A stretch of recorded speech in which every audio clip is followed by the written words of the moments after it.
Subscribe now and press the bell icon. Never miss an update.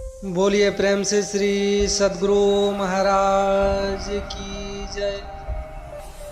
योग की धारणा के अनुसार मानव का अस्तित्व 5 भागों में बटा हुआ है, जिन्हें पंचकोश कहते हैं।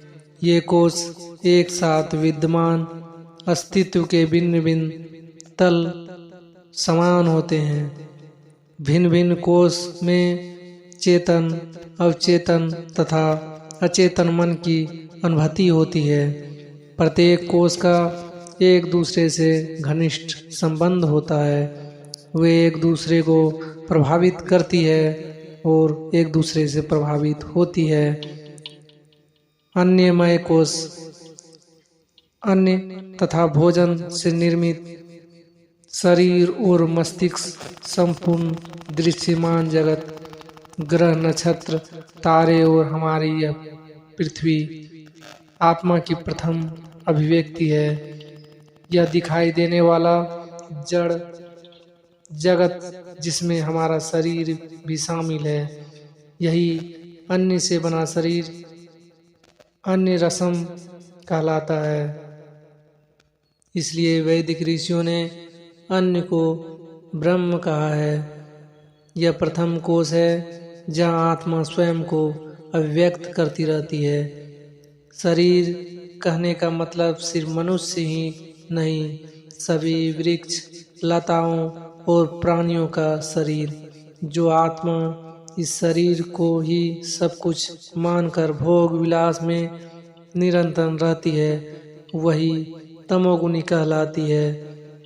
इस शरीर से बढ़कर भी कुछ है, इस जड़ प्रकृति जगत से बढ़कर भी कुछ है। जड़ का अस्तित्व मानव के से पहले का है, प्राणियों से पहले का है, वृक्ष और समुद्री लताओं से पहले का है।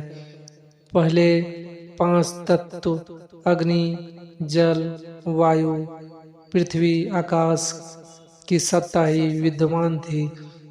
इस जड़ को ही शक्ति कहते हैं, अन्य रसमय कहते हैं। यही आत्मा की पूर्ण सुप्तावस्था है, यह आत्मा की अधोगति है।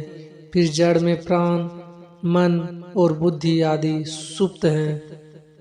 इस शरीर को पुष्ट और शुद्ध करने के लिए यम, नियम और आसन का प्रावधान है। प्राणमय कोश प्राणों से बना। श्वास लेने से हमारी अन्नमय कोश से जो स्पंदन बाहर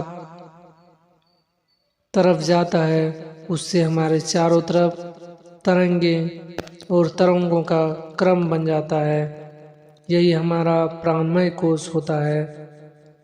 मानसिक और शारीरिक रूप से स्वस्थ मनुष्य पूर्ण सांस लेते हैं तो उसका प्राणमय कोश उत्तम व्यवस्था में रहता है। प्राणमय के सतत प्रयोग से प्राणमय कोश को स्वस्थ रखा जाता है और रखा जा सकता है। मनोमय कोश मन से बना।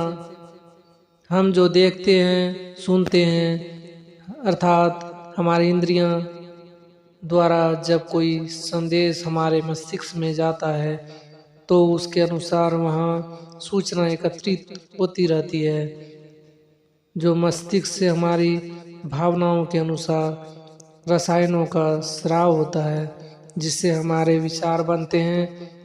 जिसे विचार होते हैं उसी तरह के हमारा मन भी स्पंदन करने लगता है। यदि हम गलत सोचते हैं तो हमारा मन भी गलत काम करने लगता है।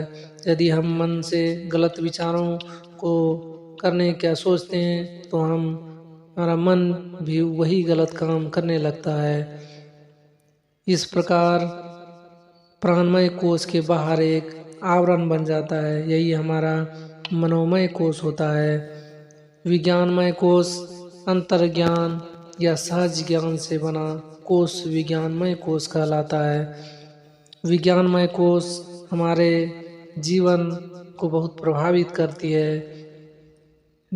जो योग हम करते हैं उससे एक कोश का निर्माण हो जाता है, अंतर्ज्ञान हो जाते हैं उस कोश का। वही विज्ञानमय कोश हमारी जीवन शैली में आने लगती है।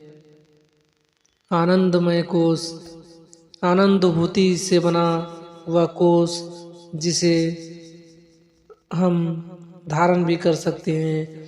योग मान्यताओं के अनुसार चेतन और अवचेतन मन का संपर्क प्राणमय कोश के द्वारा होता है।